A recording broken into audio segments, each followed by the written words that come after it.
A homeowner remodeled the kitchen. When the contractor said, "Hey, I can save you a few bucks if you skip the permits," the owner said, "Sure." The owner didn't think about when the time came to sell the house. That must be disclosed, that you remodeled. And the disclosure form specifically asks a follow-up question whether you pulled permits and were final inspections performed. So there will be a cost to skipping the permits. Some percentage of the buying public may not move forward. Is skipping the permit a big deal when it comes to selling a house in Tacoma? So you skip the permit and now you want to sell the house. What next? First of all, this is a super common scenario in Tacoma. Homeowners often skip the permit, but should you? No. There are good reasons for having a permit process in place, including safety.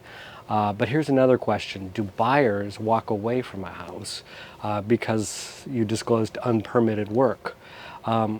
Sure, but not as often as you might think.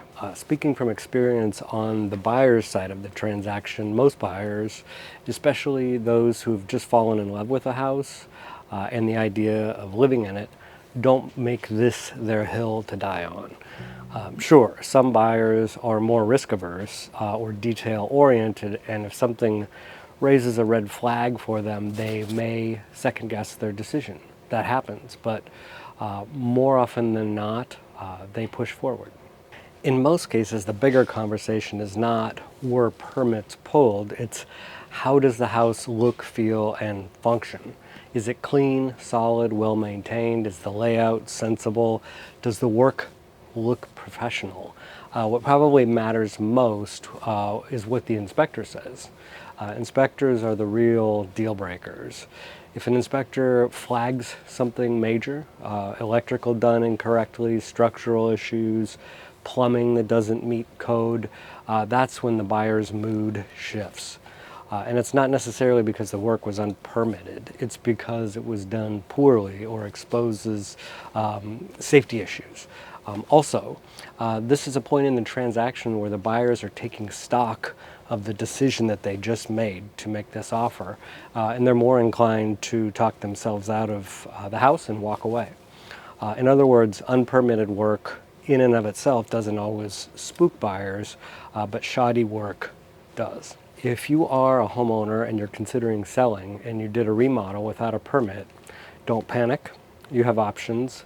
You can retroactively obtain those permits, or you can just be honest and disclose.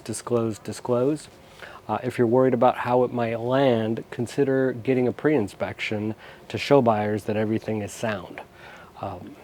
Tacoma isn't unique in this regard, but it's certainly a place where unpermitted work is part of the local real estate fabric. In the end, it's the condition of the home, how it presents, how it lives, and what the inspector says that matters far more than a missing permit. If you'd like more tips on selling your house, please request our home seller playbook, and we will send it to you. It's yours for the asking.